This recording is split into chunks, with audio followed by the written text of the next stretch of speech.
Pronto.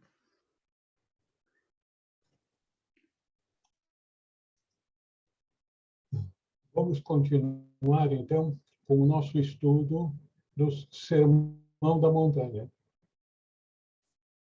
Nós vimos, em nossa reunião anterior, que o Sermão da Montanha é considerado como o coração, a essência, o ponto alto dos ensinamentos de Jesus. Se esse é, então, a essência dos ensinamentos, a essência tem que começar do ponto de partida. Esse ponto de partida da essência dos ensinamentos não tem a ver com ensinamentos específicos, faça isso, não faça aquilo. Um mestre de sabedoria, um mensageiro divino, vem ao mundo para nos ajudar e ele, tautologicamente, começa do começo. E o começo não tem a ver com ensinamentos específicos, tem a ver com atitudes. Então, no Sermão da Montanha, as bem-aventuranças são as atitudes que um discípulo do Mestre deve desenvolver. Por quê? Porque as atitudes governam a vida exterior do discípulo.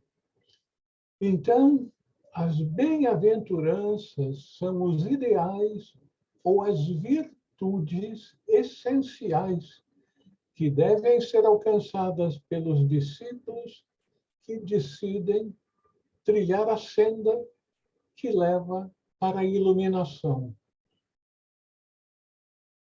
São a essência espirituais dos ensinamentos que indicam os estados mentais, atitudes que devem ser cultivados por todo aquele que busca a verdade.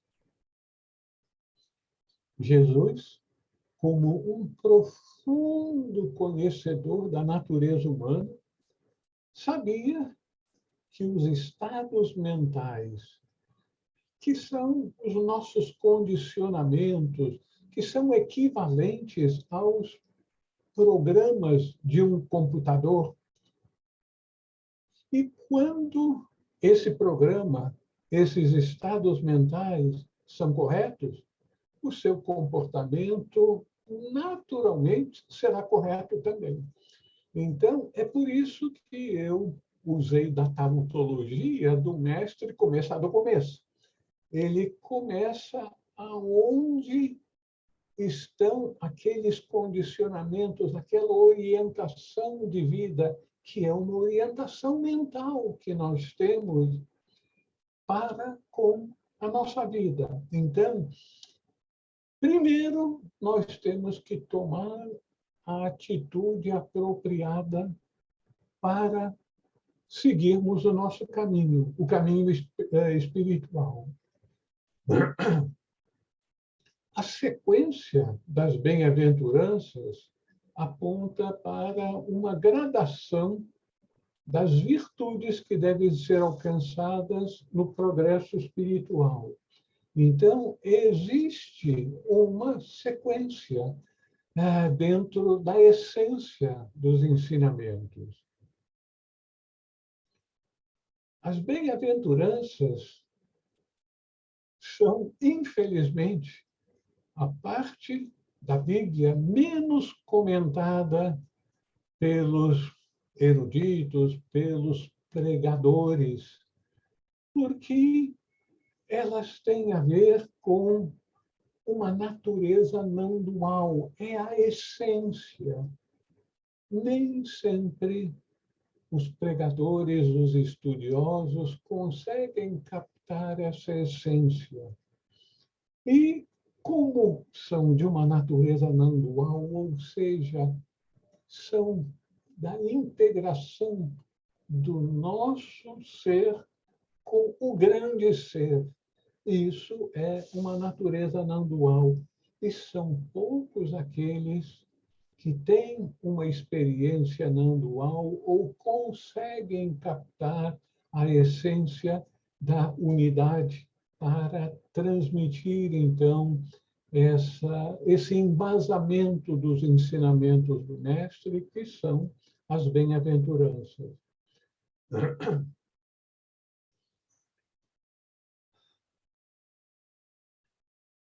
Jesus não prega doutrinas como no seu tempo os doutores da lei e os fariseus pregavam, com 613 preceitos da lei mosaica.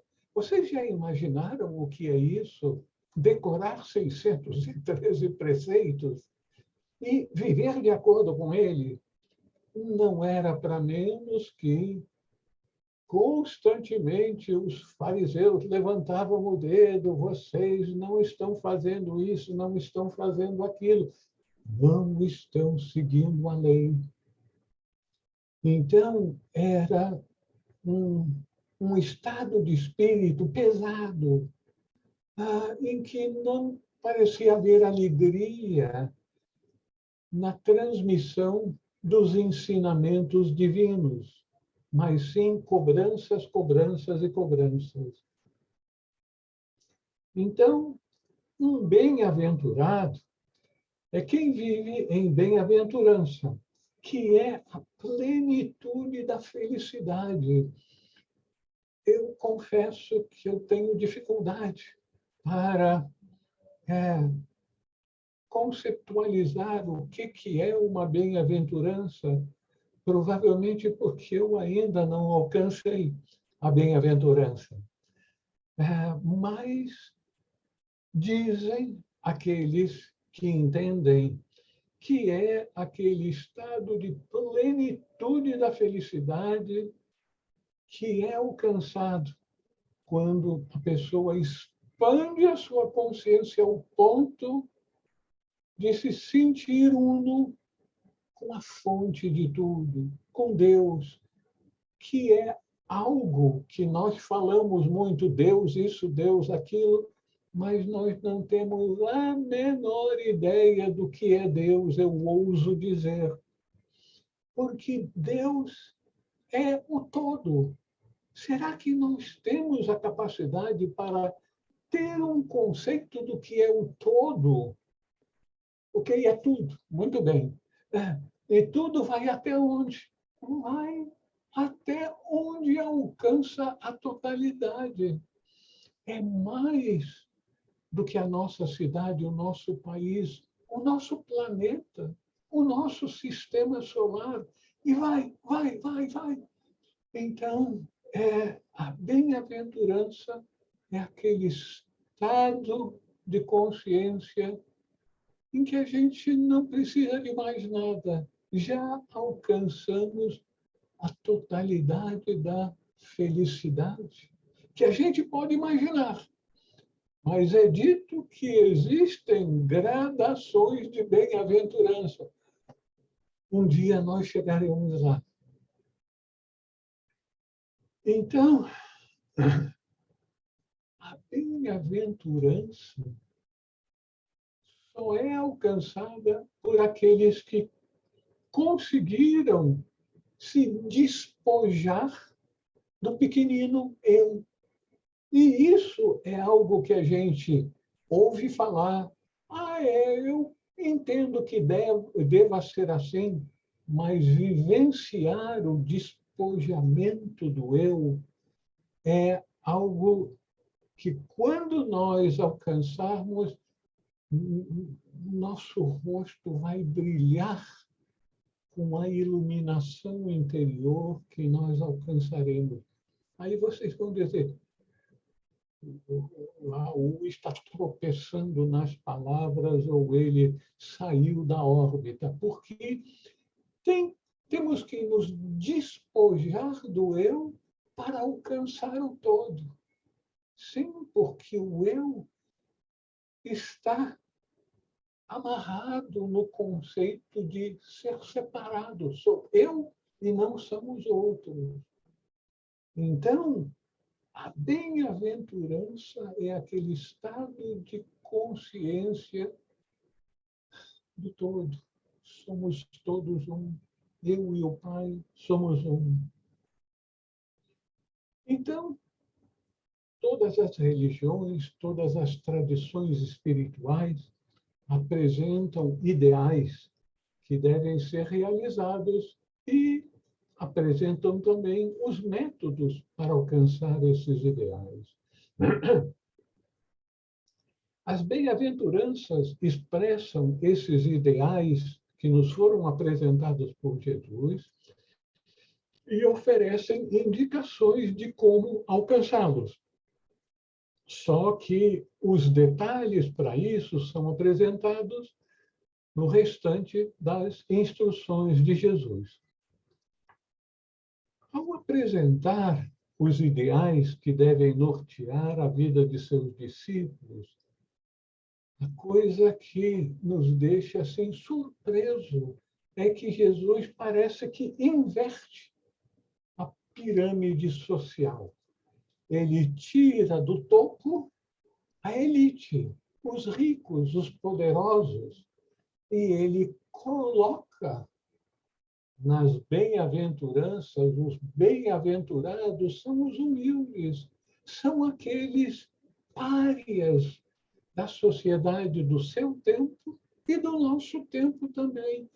Então a gente arregala os olhos, meu Deus do céu, será que eu tenho que ser um pária? Não no sentido como nós entendemos, mas no sentido em que a sociedade costuma se referir.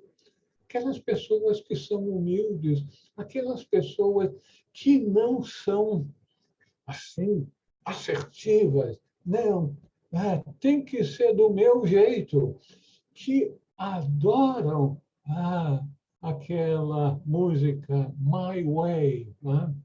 It has to be my way, não o jeito dos outros. Então, essa humildade dos mansos, dos bem-aventurados, é o que nós vamos estudar nas bem-aventuranças como apresentadas por Jesus, levando em consideração que a multidão dos excluídos era apresentada como exemplos que Jesus dava sobre como nós devemos agir para alcançar o reino dos céus. Agora, uma coisa que a gente nota de forma surpreendente é que parece haver um certo paralelo entre as 8 bem-aventuranças e os 7 chakras básicos do ser humano. E nós vamos verificar isso à medida que prosseguimos em nosso estudo. Então, vamos começar agora o estudo das bem-aventuranças. Jesus começa dizendo: bem-aventurados os pobres em espírito, porque deles é o reino dos céus. Em muitas Bíblias, nós vemos bem-aventurados os pobres de espírito. Eu entendo que pobre de espírito é alguém que está faltando um parafuso ou dois. E não era isso que Jesus estava querendo dizer. Pobres em espírito é uma pobreza que nos abre para a riqueza. O pobre em espírito, no sentido ético da personalidade, é o desapego das coisas materiais e dos pensamentos e ideias preconcebidos, ou seja, o pequenino eu torna-se desapegado. Essa é a primeira característica de um discípulo: estar aberto ao novo, a algo diferente da sua tradição. Pode parecer uma coisa sem grande importância, mas é de tremenda importância. Tanto é assim que é a primeira bem-aventurança. Estarmos abertos para algo novo. Se nós formos repetir não só o nosso comportamento, mas a nossa atitude para com a vida, nós estamos repetindo o mesmo disco todos os dias e não estamos nos abrindo para algo novo. No sentido espiritual, a pobreza em espírito é a total ausência de egoísmo e orgulho, substituído pela humildade e modéstia. Isso facilita o desenvolvimento da consciência da unidade. Porque se nós somos humildes, nós sabemos que temos alguma coisa, quem sabe muita coisa para aprender e para mudar. Meu Deus do céu, quando a gente é sincero e está na busca espiritual e recebe a informação que vida espiritual é mudança, a gente arregala os olhos. Ih, meu Deus do céu, agora o bicho vai pegar. Será que eu vou ter que mudar tudo? Tudo. Para começar, só uma mudançazinha em alguns dos nossos hábitos alimentares. Vamos trazer para os nossos hábitos alimentares amor, compaixão. Vamos deixar de matar ou exigir que outros venham a matar por nós, para a nossa alimentação. Gente, meu Deus do céu, o que você está dizendo, Raul? Eu não peço para ninguém matar para me alimentar. Será que a gente come carne? A carne não vem de animais? Os animais, a gente não come carne de animal vivo. A gente come carne de animal morto.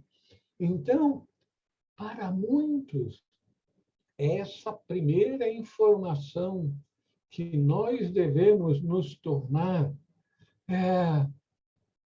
mansos, não exigir que o sofrimento dos animais seja causado para a nossa alimentação. Isso é começo de conversa. E aí vai mudança após mudança após mudança. Por isso que o caminho espiritual é chamado de caminho estreito, caminho do fio da navalha, o caminho difícil para nós de seguir, porque requer mudanças. E o ser humano é muito conservador. Acha que falar de coisas novas, ler sobre coisas novas é suficiente. Então, as coisas novas estão lá e eu continuo aqui no velho eu. Então, ser pobre em espírito é ser humilde. Indica uma atitude interior de receptividade e abertura, pois está ciente de que tem muito para aprender. Eu me lembro que alguns estudantes de espiritualidade oriental ouvem falar da historinha do buscador que vai para o guru e pede para receber ensinamentos. Aí o guru, sente-se aqui, vamos tomar um chá. E aí começa a colocar chá na taça do discípulo e continua e continua. E o discípulo, de repente, arregala os olhos, está entornando a xícara e o mestre continua colocando. Basta, mestre, já está cheio. A sua xícara está cheia, a sua mente está cheia. Como é que eu vou poder colocar ensinamentos novos na sua mente que já está plena, cheia de ensinamentos? Você está disposto a se despojar do velho para receber o novo? Isso é algo que nós temos que perguntar a nós também, se estamos dispostos a nos abrir para o novo, se nós temos uma atitude de copo cheio ou se oferecemos a nossa taça vazia para ser preenchida com os ensinamentos do Mestre. Então, é por isso que os pobres em espírito, os humildes, são aqueles que deles é o reino dos céus. E essa atitude é muito mais fácil de ser encontrada nos místicos humildes do que nos pregadores eruditos. Thomas Merton, um verdadeiro espiritualista da tradição cristã, um monge americano, escreveu: do ponto central do nosso ser existe um lugar sem nada.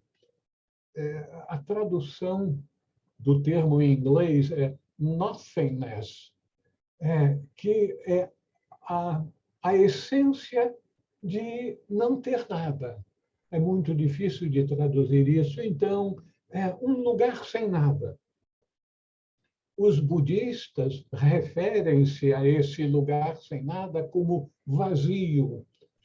Muitas pessoas que estudam a tradição budista, quando chegam nos ensinamentos sobre o vazio, não, eu não quero vazio, eu quero cheio de conhecimento.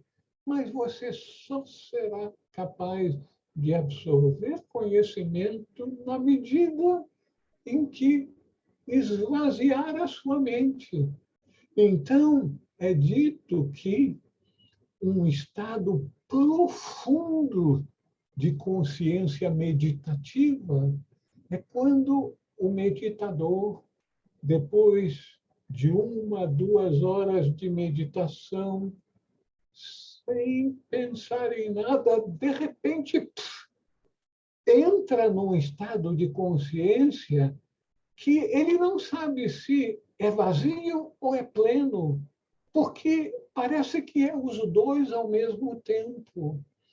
É um vazio que vai se preenchendo com uma sabedoria totalmente diferente daquilo que nós estamos acostumados. E esse ponto não é tocado nem por aquilo que nós chamamos na tradição cristã de pecado, nem de ilusões. É um ponto de pura verdade, um ponto como uma faísca que pertence ao fogo divino. Então, são abstrações. Uma faísca do fogo divino é essa ideia que nos é passada do vazio que é o pleno. Então, o nosso instrutor não entra nos detalhes, mas traz para nós a essência que nós devemos elaborar. E Thomas Merton, dentro da tradição cristã, nos traz isso como esse ponto que existe no nosso ser, absolutamente sem nada, que pode ser preenchido com a sabedoria e com a compaixão. Em todas as eras, a tradição sabedoria indica que somente através desse ponto vazio podemos entrar na mente superior. Enquanto estivermos imbuídos de nossa personalidade, não poderemos fazer progresso para o alto. Isso aí é algo que a gente deve parar e pensar enquanto estivermos imbuídos da nossa personalidade, do nosso nome, da nossa tradição, quem eu sou na sociedade, sou esposo, sou esposa, filho, filha, tenho essa profissão, enfim, tudo aquilo que a gente pensa sobre o nosso eu pessoal é algo que limita, dificulta essa nossa explosão para alcançar a bem-aventurança da totalidade do ser, porque a totalidade do ser transcende a personalidade. Então, o pequenino eu tem que aceitar ser substituído pelo grande eu, que não tem limites, que tudo abarca. É algo que nós sabemos que é difícil de alcançar.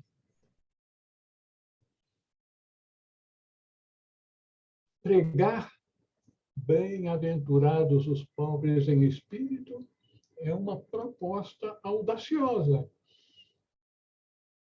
pois o mundo está cheio de pobres materiais e morais, mas não em espírito.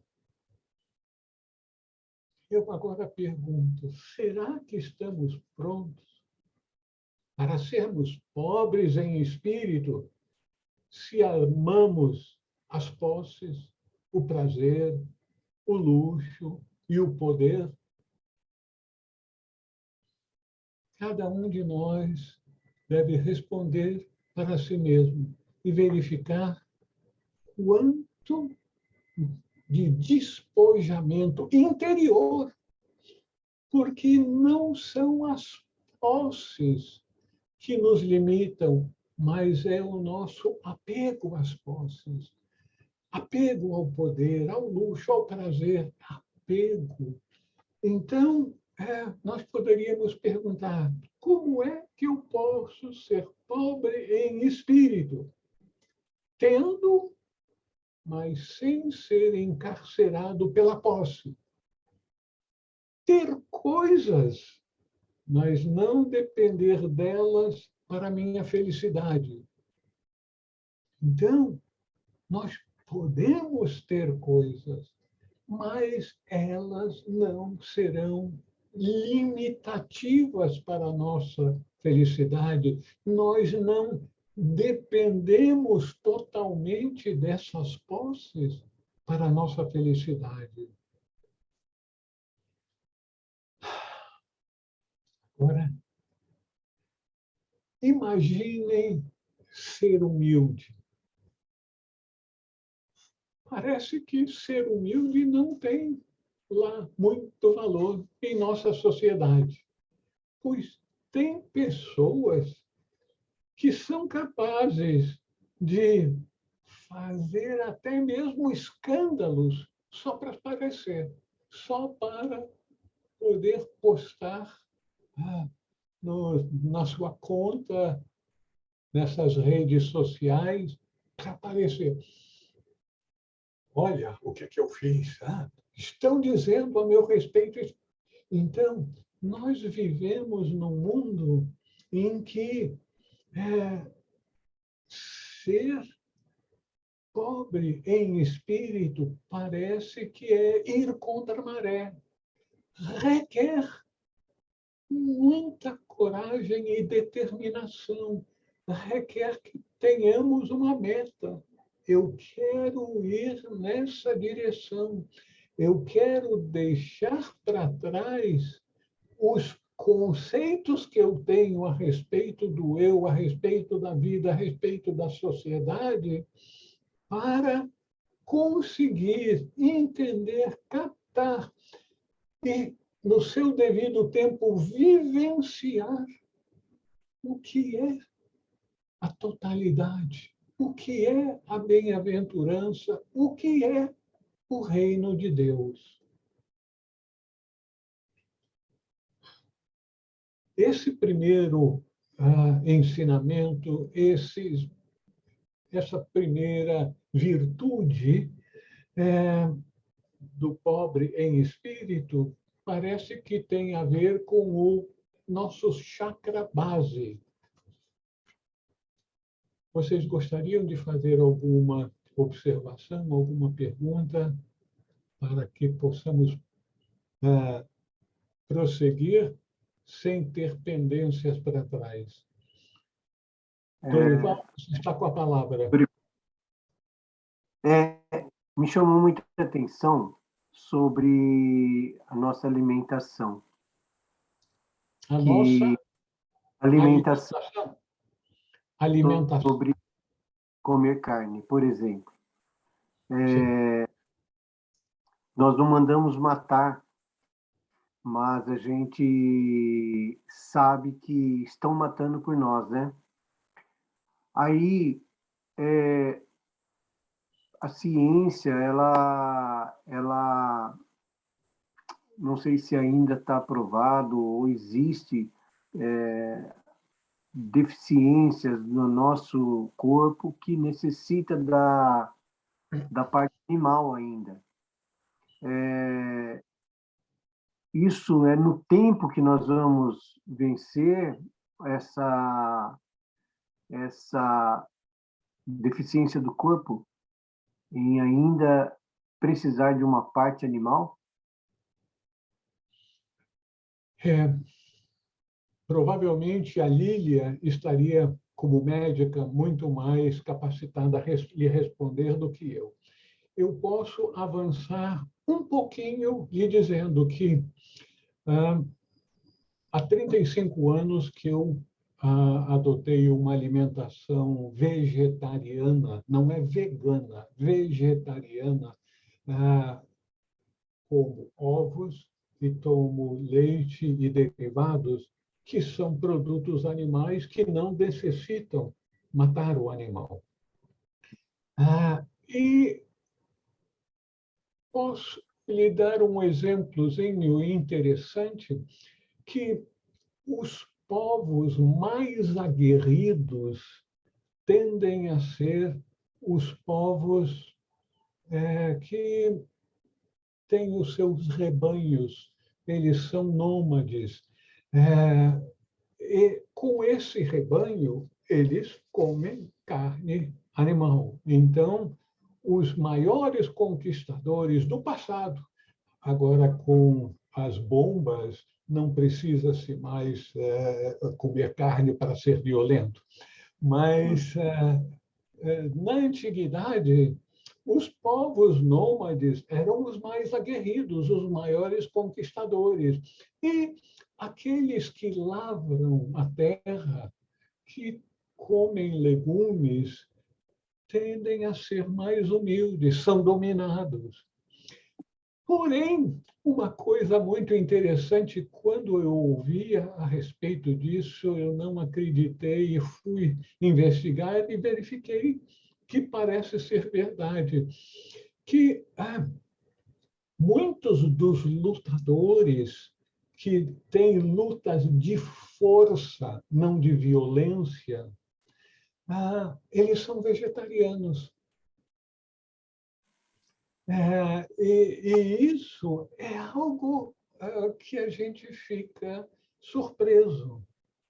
Mas essas filigranas não são de tanta importância como a essência: não matar, não causar sofrimento.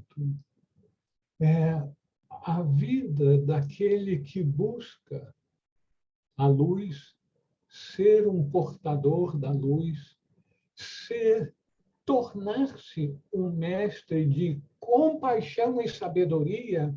Como é que você vai aprender compaixão demandando que matem animais para a sua alimentação, se existem alternativas?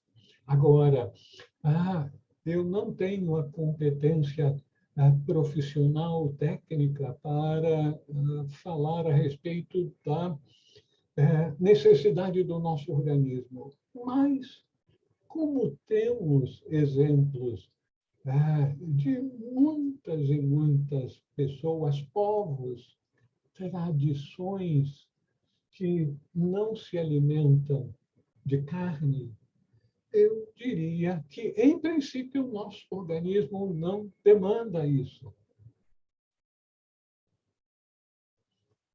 Você gostaria de dizer alguma coisa, Lília? Sim, realmente não precisamos de comer carne. Isso aí é uma... Até naquele livrinho Aos Pés do Mestre, ele coloca como superstição, né? Mas, assim, mesmo tecnicamente falando, não precisamos de comer carne, não. Na verdade, o que se já percebeu é que a dieta habitual, né, habitual, eu não vou dizer que, nossa, porque eu também sou vegetariana. Na nossa família somos vegetarianos há muitos anos, mas, enfim. Digamos que a gente precise de proteína para refazer o nosso organismo até um nível, por exemplo, né, nível X. Na verdade, a maior parte das pessoas tem um nível muito maior de proteína do que a gente necessita. Os vegetais, eles têm proteínas que suprem tudo isso, né? Então, o que a gente precisa fazer é estudar um pouquinho, porque as proteínas são feitas de aminoácidos, alguns são essenciais, mas nos vegetais nós encontramos todos os aminoácidos essenciais. Precisamos saber combinar os alimentos, então precisamos nos informar um pouquinho a respeito de alimentação. Mas que a alimentação humana necessita de carne, isso já está comprovado que não é verdade. É mais um hábito mesmo. Assim, acho que, inclusive, Dorival, depois eu posso até colocar, tem livros de médicos vegetarianos que escrevem, né? Então, tem um livro bem, eu estava procurando aqui, mas teria que procurar mais. Se não me engano, o nome do livro, eu posso colocar depois no grupo, Alimentação Sem Carne. Ele aborda com bastante precisão esse assunto, né? Porque esse assunto é bem extenso, assim, né? Mas, em resumo, é isso. Não há necessidade de carne, mas precisamos ter um mínimo de conhecimento para fazer uma alimentação saudável, né? Acho que mais ou menos seria isso. Não, mas muito obrigado. É isso mesmo que é bom a gente vê esforços de muitas pessoas, né? Mas também ver que com mais conhecimento você pode trilhar o caminho com sabedoria, né? Isso. Está disponível o conhecimento, vamos lá. Eu acho que é isso importante. Obrigado, hein? Muito obrigado. A Juliane estava mostrando aqui um livro, a capa do livro Alimentação Sem Carne. Juliane, você poderia postar no nosso grupo o título, o autor, a editora, para que aqueles que estiverem interessados possam fazer essa leitura? Sim, posso sim. Eu acho que deve ser esse livro que a Lília estava falando, do Eric Schlucht. É um livro muito completo, muito bonito, mas eu posto sim, vou colocar ali no grupo. Pode deixar. Obrigado. Mais alguma observação, alguma pergunta? Eu pensei numa coisa agora muito rápida. Parece que Jesus falou, né? O mal não é o que entra na boca do homem, é o que sai. Então, acho que tem tudo a ver. Você está mostrando que já estudou a Bíblia. Então, Dando aos pouquinhos, muita coisa. mas isso aí são os ensinamentos detalhados de Jesus, né?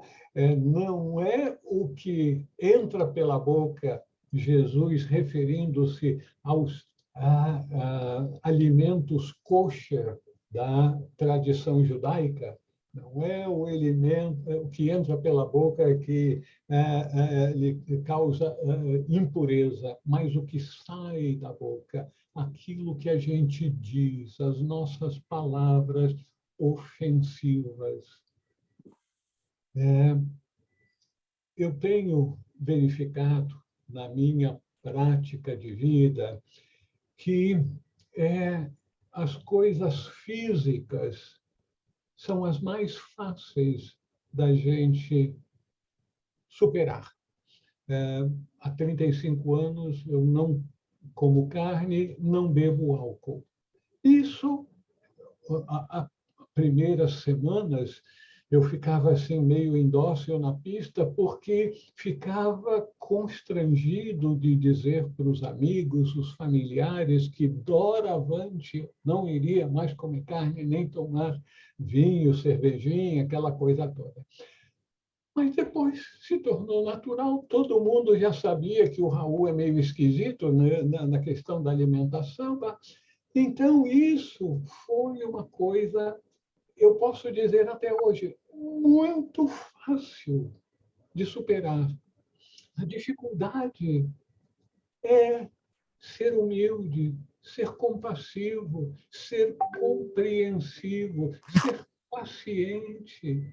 Então, as atitudes do Sermão da Montanha que são, para mim, difíceis. Então, nós vamos verificar que tudo aquilo que tem a ver com o mundo exterior é mais fácil da gente superar do que as nossas atitudes. É por isso que o Sermão da Montanha tem a ver com as nossas atitudes, porque são as nossas atitudes, aquilo que está lá dentro do nosso ser, da nossa mente, os nossos condicionamentos, as nossas crenças. Então, pode ser que algumas pessoas tenham a crença de que precisa de carne para se alimentar bem. A minha família, por parte de pai, são de criadores de gado. Isso, para mim, era natural, comer carne. E quando eu falei para eles pela primeira vez, o cara tá, esses grupos que você está frequentando estão mexendo com a tua cabeça. Cuidado, isso aí é perigoso. Né? Agora eu vejo como isso é fácil. O difícil é o que está lá dentro, não é o que entra pela boca, é o que já está dentro da gente e a gente não quer deixar botar para fora. Condicionamentos errôneos. Continuamos, então? Obrigado, Raul. Pois não. Bem-aventurados os mansos, porque herdarão a terra. Essa parece uma afirmação contrária à prepotência, agressividade e violência dos conquistadores, comandantes, líderes e chefes que observamos em nossa sociedade e nas lições da história. Será que Jesus estava errado? Já que a sociedade mostra que é o prepotente, o agressivo, o violento, que está no topo da pirâmide. Mas não tínhamos dito que Jesus virou a pirâmide de cabeça para baixo? pegou a base da pirâmide, os humildes, os pobres em espírito, e colocou em cima da pirâmide, e os poderosos, os doutores da lei, ele castigava. Dava como exemplo de pessoas que precisam, até hoje, mudar. Então, Jesus, obviamente, não podia estar errado. Nós devemos buscar um entendimento espiritual para essa afirmativa, que os mansos herdarão a terra. Vejamos. O ódio, a cólera, a violência, o ressentimento podem ser conquistados pela doçura e pelo amor. É dito que os homens têm mais força do que as mulheres. E, infelizmente, existem muitos exemplos de tristes ataques de homens às mulheres, covardes, mas as mulheres têm uma força que o homem não tem, a doçura, a gentileza. Quem é que não ouviu que gentileza gera gentileza? É muito mais agradável vivermos num ambiente de gentileza, de doçura, de compreensão, do que num ambiente de sargento. Talvez vocês se assustem. Por que eu estou usando ambiente de sargento? Porque é dito que o sargento está sempre gritando: ordinário, marcha, isso. A atitude de comando pela força, pelo grito, para intimidar os soldados e acostumá-los a obedecer a ordem dada sem pensar. Foi dada uma ordem, obedece. Mas não. O mundo civilizado, um mundo de pessoas felizes, quem sabe bem-aventuradas, é um mundo de doçura, de amor, de compreensão. Então, o manso é outra coisa. Jesus estava se referindo não ao conceito de manso vigente em nossa sociedade, uma pessoa fraca, sem coragem e muitas vezes hipócrita. Não era isso que Jesus pregava. A força do manso está em sua atitude mental. Não tendo expectativas, é mais fácil aceitar os altos e baixos da vida. Quem tem expectativas, quando ocorre alguma coisa diferente das nossas expectativas, epa, o que é isso? Então, nós temos que aceitar que, assim como o mar tem ondas altos e baixos, a nossa vida também tem ondas altas e baixas. A força do manso está em sua atitude mental. A mansuetude controla a nossa agressividade. Por isso que Jesus dizia, quando te baterem na face direita, oferece a outra face. E 99% dos cristãos não entendem o que Jesus estava querendo dizer. Não é bater aqui, bate aqui também, eu gostei. Não é isso. Não se trata de masoquismo, de uma atitude doentia. Jesus falava por meio de alegorias, de símbolos, de parábolas, para nos dar ideias do mundo espiritual, dos valores espirituais, com imagens do nosso mundo material. O mundo espiritual não é visível, não e se presta para a percepção dos sentidos. Então, é necessário o uso de imagens do mundo material para que a gente tenha uma ideia do mundo espiritual. Então, oferecer a outra face significa não reagir de forma visceral quando acontece uma coisa desagradável em nossa vida. É oferecer uma outra abordagem. Veja só as palavras. Não reagir de forma visceral, mas agir de forma equilibrada, sábia, com compaixão. Porque as pessoas que nos agridem, seja de forma física, seja de forma verbal, ou mesmo com pensamento, fazem isso por causa da ignorância. Ignoram a grande lei, que tudo aquilo que nós fazemos para a vida una, nós recebemos da vida una. Então, usando uma outra abordagem, sabendo que o agressor é agressor porque ele é ignorante, vamos procurar encontrar uma outra abordagem sábia, prática, compassiva, que venha a ter melhores resultados.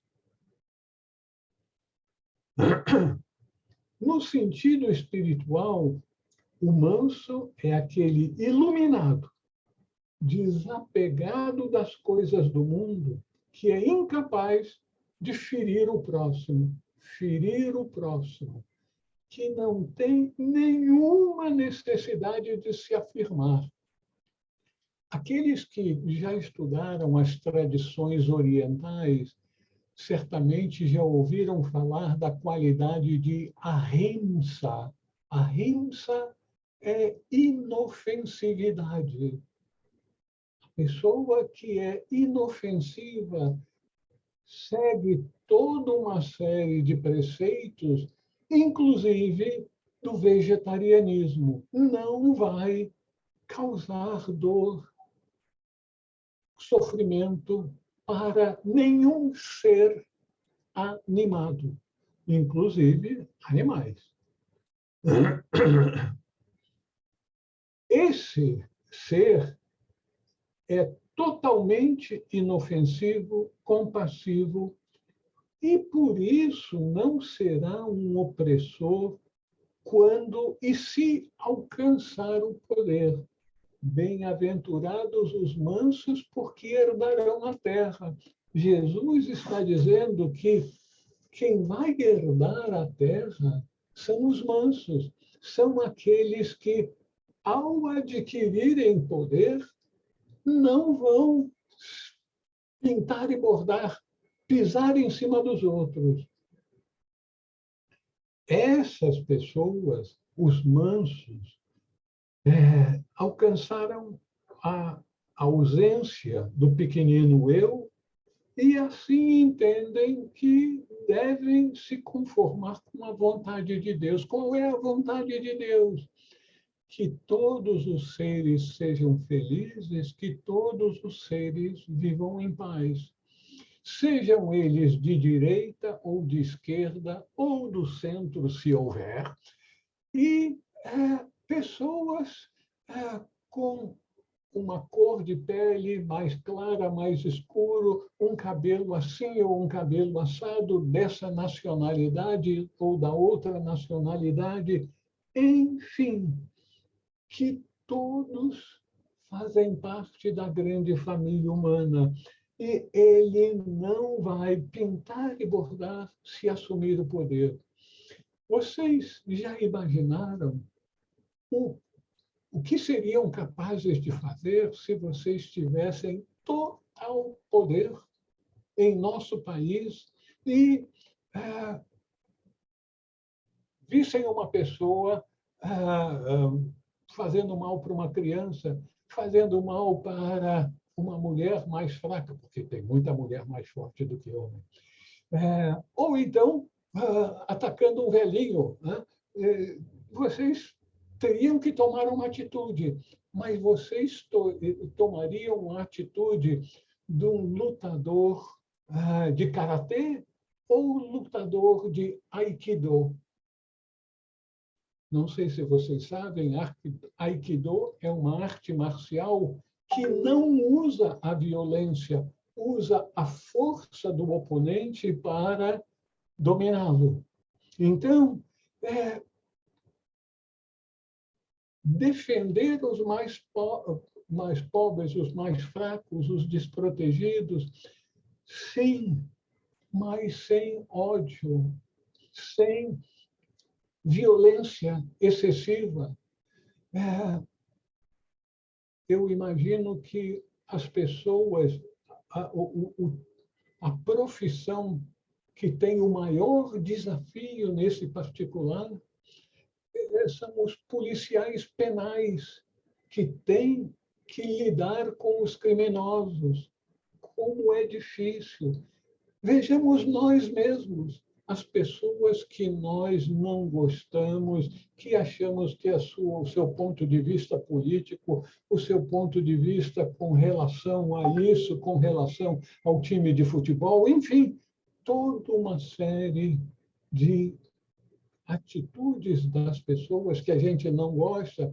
Se a gente tivesse todo o poder, será que nós iríamos agir com mansuetude e sabedoria e compaixão? É um grande desafio para todos nós. E é por isso, então, que Jesus diz que os mansos herdarão a terra. Não significa que eles vão herdar grandes fazendas, capitanias hereditárias. Não.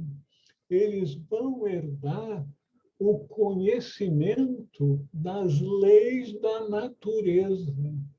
Vão herdar os siddhis, os poderes esotéricos dos grandes iniciados que podem transformar pedra em pão, que podem fazer com que uma coisa desapareça. Já imaginou ter esse poder e ver uma pessoa que cometeu um crime hediondo, a tentação de vou reduzi-lo a pó de mico e ele desaparece do mundo? Quem tem o poder dos grandes iniciados tem que ser um manso de coração. Ele não pode ter nenhum sentimento de violência, de agressividade. Defender os atacados injustamente, os mais fracos, sim, mas não com agressividade, com ódio, para destruir o outro. Então, essa atitude de ahimsa, os mansos herdarão a terra, é algo que nós temos uma certa dificuldade de nos vermos nessa posição. Eu estou, obviamente, projetando as minhas fraquezas em vocês, mas talvez estejamos mais ou menos no mesmo barco e, consequentemente, sabemos das nossas fraquezas com relações a certos tipos de comportamento e de atitude de ser humano nesse mundo. Por isso que nós ainda não somos grandes iniciados. Vocês gostariam de fazer alguma observação, alguma pergunta, antes de passarmos para outro tema?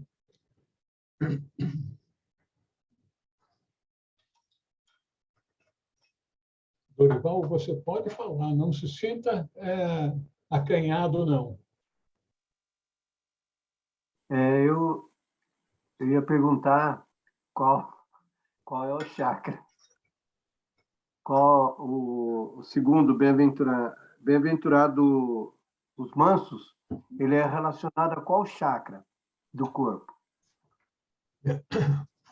Os mansos, provavelmente, como tem a ver com o controle da força explosiva, provavelmente tem a ver com o segundo chakra, o chakra sacro, sexual, que tende a ser explosivo, tanto nos homens como nas mulheres, nos machos e nas fêmeas. O cio, se não fosse tão explosivo, os machos, principalmente certos animais que podem até morrer no acasalamento, como é dito que ocorre com os zangões nas colmeias, não haveria essa perpetuação das espécies. Legal, obrigado, Raul. Pois não. Alguma outra observação ou pergunta?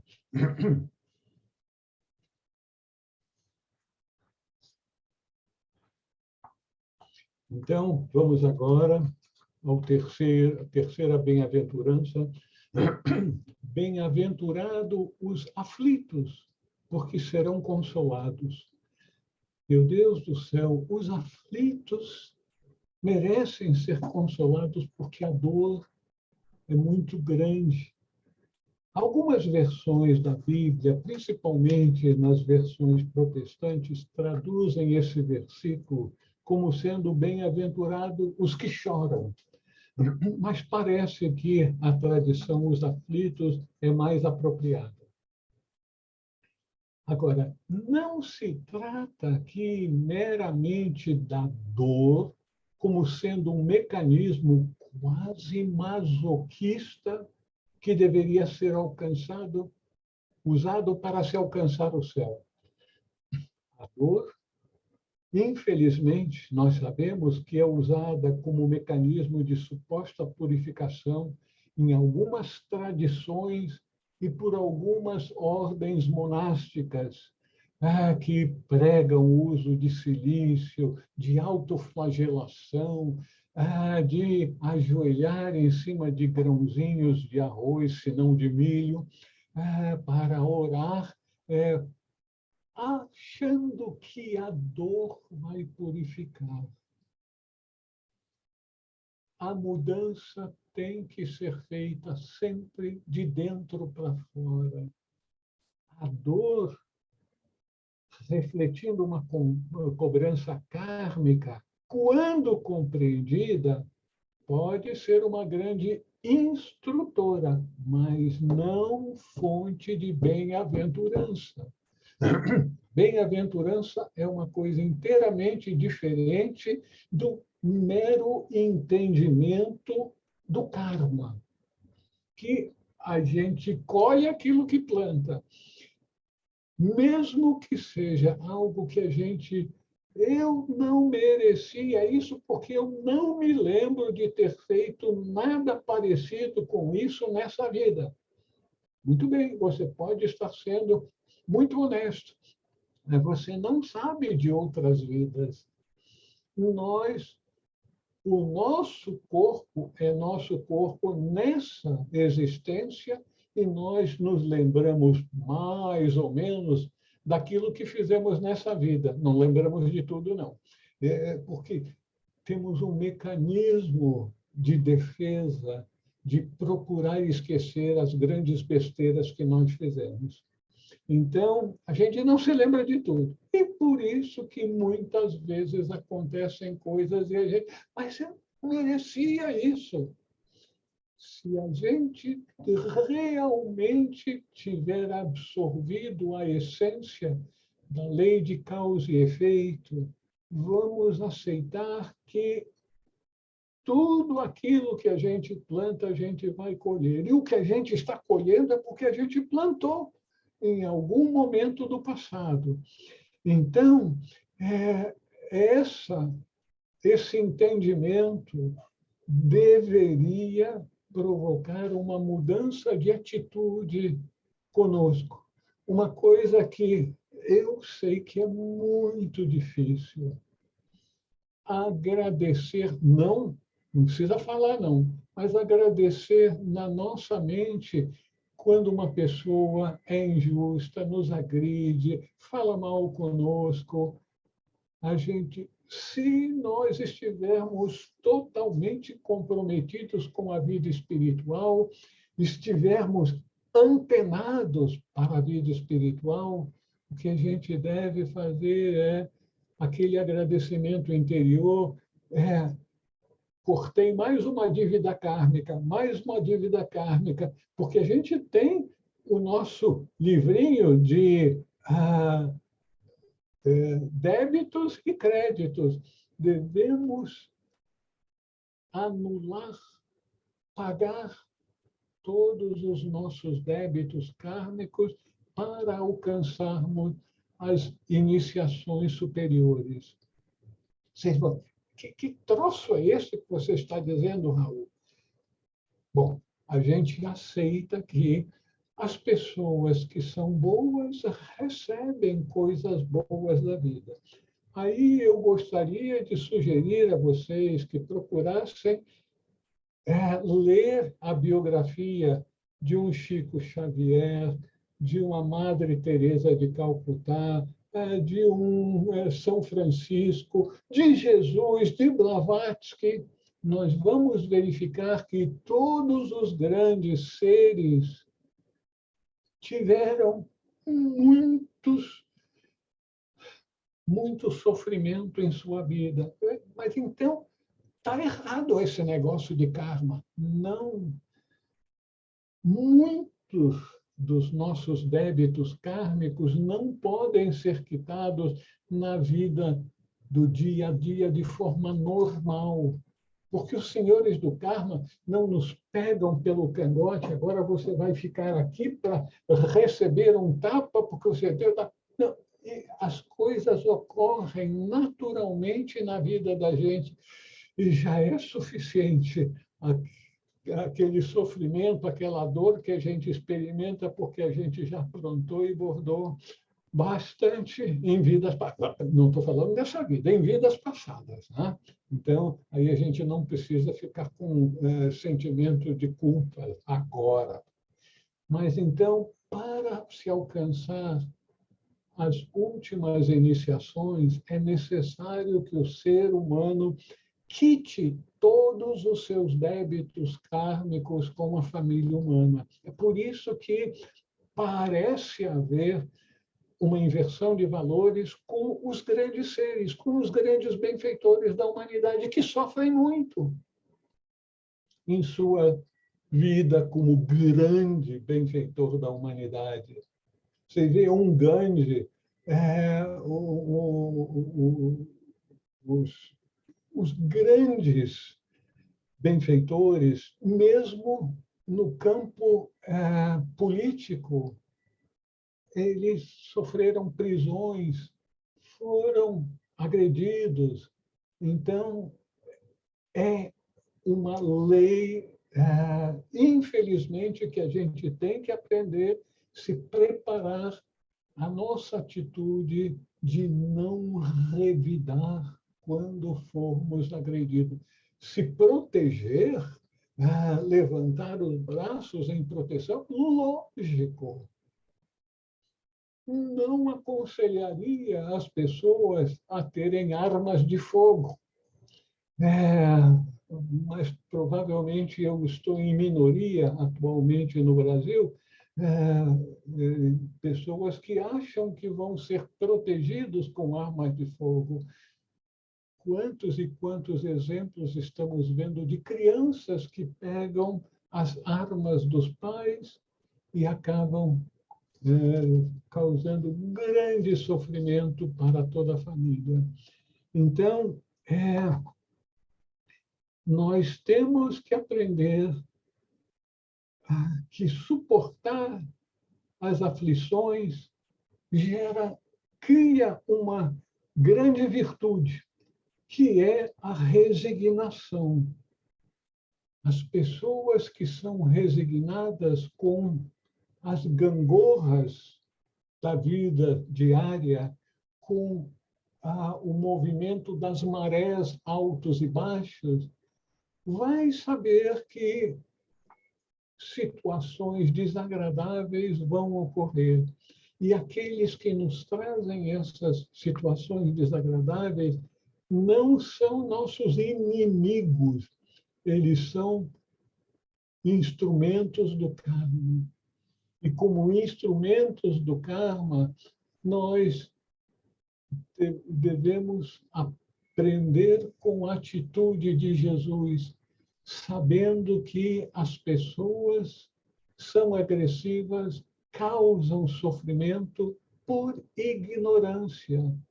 A atitude correta é: perdoai-o, Pai, não sabem o que fazem. Como disse Jesus em seus últimos momentos na cruz, quando um soldado romano enfiou uma lança no seu lado.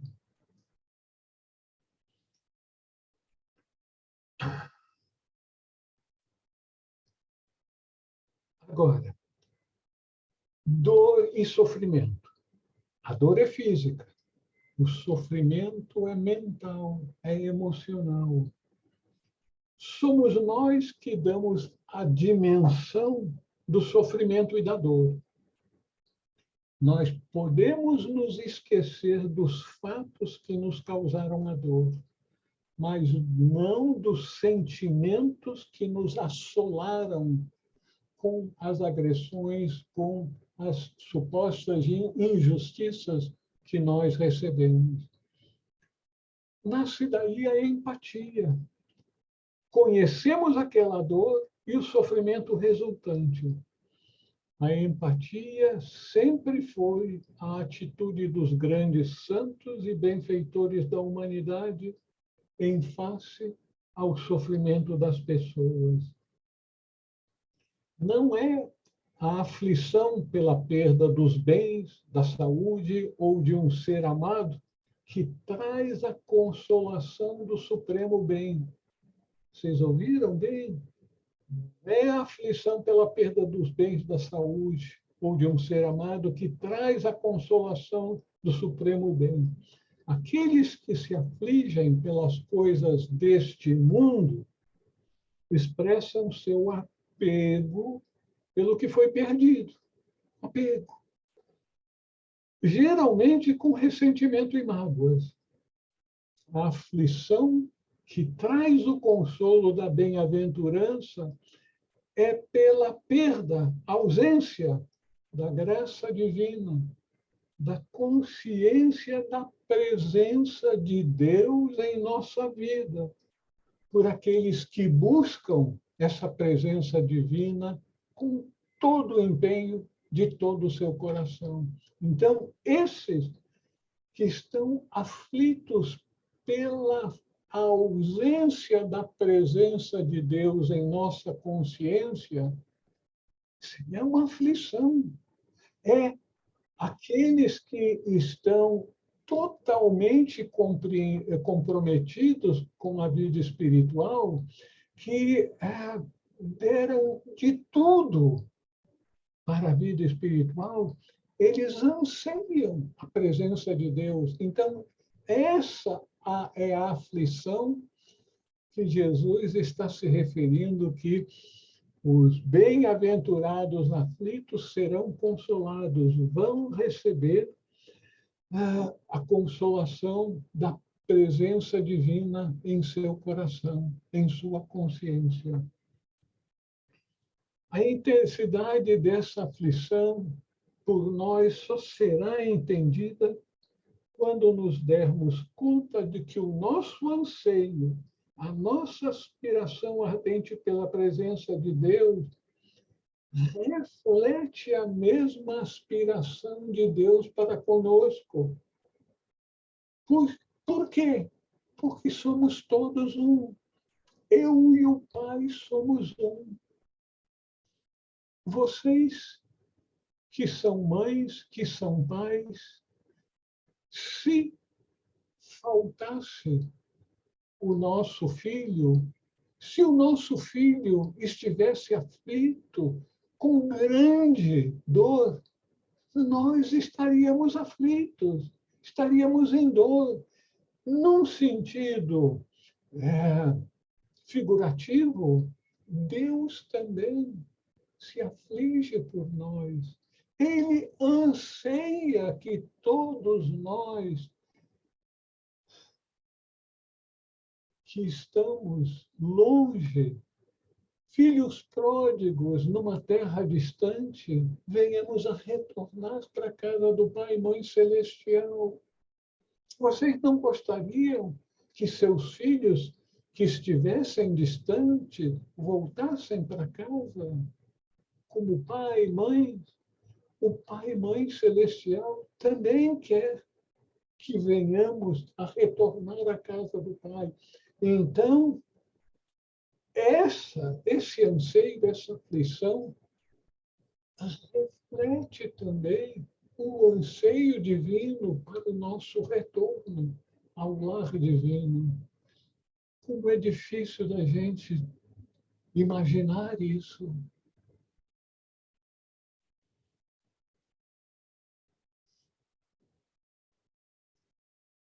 Vocês gostariam de fazer alguma observação?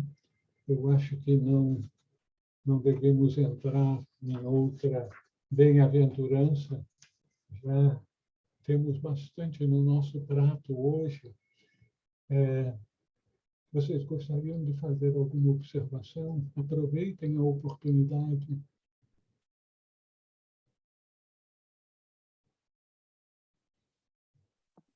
Oh, Você é o porta-voz do grupo. Muito bem, Dorival. então, eu vou aproveitar.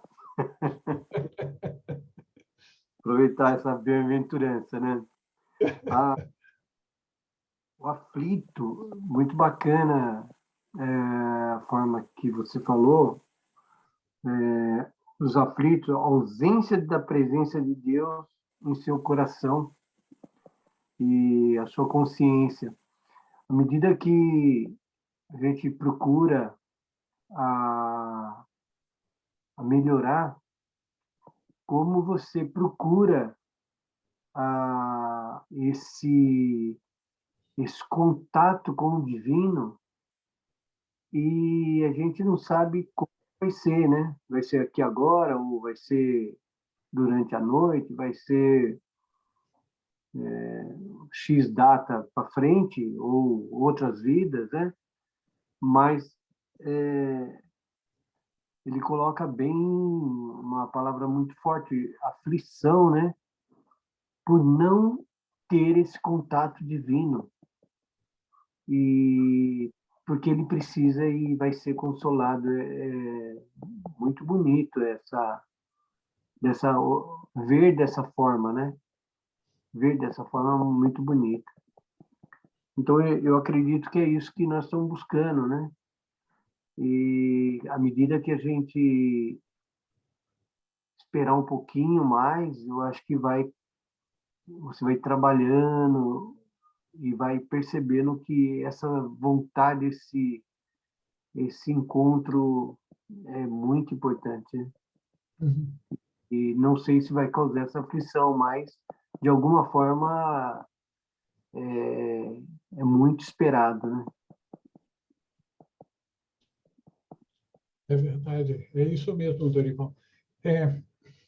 Nós estamos acostumados, em nosso mundo, com as grandes histórias de amor. Aquele grande amor que o noivo se entrega para a noiva se entrega para o noivo, e aquele amor arrebatador. A gente sempre tem a expectativa de que a nossa entrega vai ser respondida por uma entrega de igual intensidade por parte do outro. Se isso é assim no mundo dos humanos, você tem que entender que é a mesma coisa no mundo divino, no mundo espiritual. O Pai e Mãe Celestial ama, nós vamos botar aqui, seus filhos, apesar da nossa tradição falar de o Filho de Deus, que é a totalidade da humanidade, a totalidade da vida una. Então, o Pai e Mãe Celestial nos ama com maior intensidade do que nós ansiamos para essa entrega, essa vivência, essa experiência de união com o bem-amado. Então, isso aqui nos deixa assim arregalados, mas Deus anseia por se unir comigo, assim como eu anseio essa união com Deus. Sim, só que muito mais. Divinamente mais. Porém, nós não conseguimos entender, conhecer a natureza divina. Deus é incognoscível. Todos os grandes sábios, os grandes santos dizem exatamente a mesma coisa. Está além do nosso conhecimento. Nós vamos ter uma pequenina vivência interior com o amor divino, mas vai ser limitado na medida em que ainda formos seres humanos que têm suas limitações. Dilceia, você gostaria de dizer alguma coisa, minha irmã? Namastê, professor. Namastê a todos. Ouvindo o irmão falar, me lembrei, parafraseando Hermógenes, que tenhamos por Deus o mesmo anseio que um peixe teria por ser devolvido às águas. Isso. Que bom. Que lindo exemplo. E é isso mesmo. Enquanto nós formos apegados às coisas desse mundo, isso aí é bobagem, isso aí é coisa poética. Enquanto nós formos apegados às coisas desse mundo. Mas na medida em que nos entregarmos a senda espiritual, passarmos pela porta estreita e tomarmos o caminho apertado do fio da navalha, nós vamos cada vez mais sentir, não vamos saber, vamos sentir que isso é verdade. Há uma reciprocidade. Assim como no amor humano a gente tem expectativas de reciprocidade, no amor divino há uma verdadeira reciprocidade. Só que quem tem mais, ama mais. E Deus tem muito mais amor do que nós.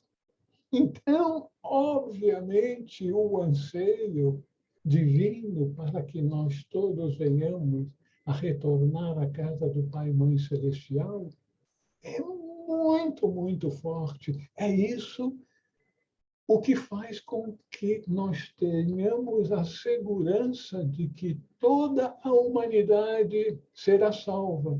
Não há inferno eterno. O inferno está aqui, nessa terra em que nós moramos. E a gente volta e volta, enquanto nós não nos graduarmos na escola da vida. Não é a escolinha do professor Raimundo, não, mas tem muita tolice nessa escolinha em que nós estamos, como na escolinha do professor Raimundo.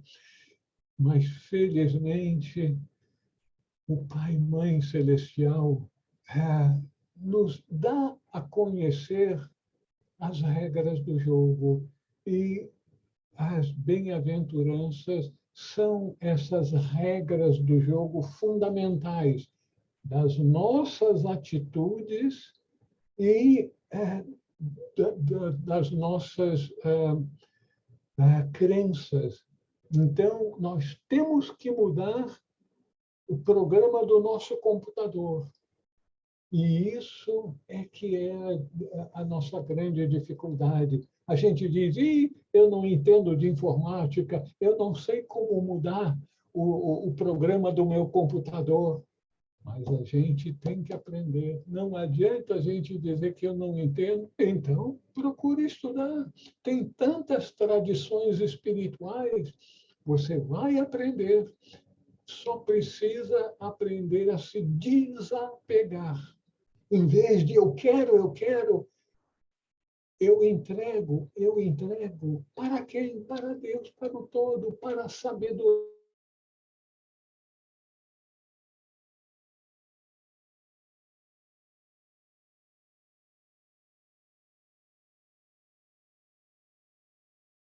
Íamos ir para lá, e aí a vida nos empurrou para ir para cá.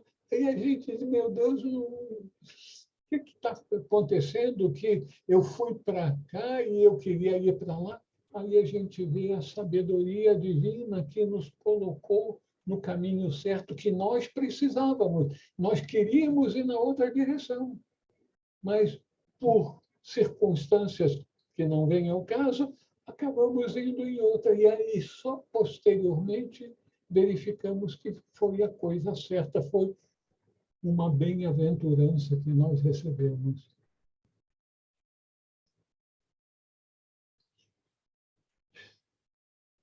Esgotamos o nosso tempo.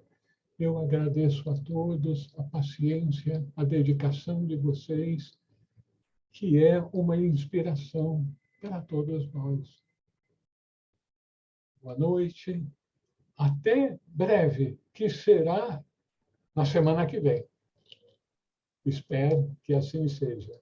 Uma boa noite. Fiquem em paz com Deus, meus queridos irmãos e irmãs. Boa noite. Gratidão, professor.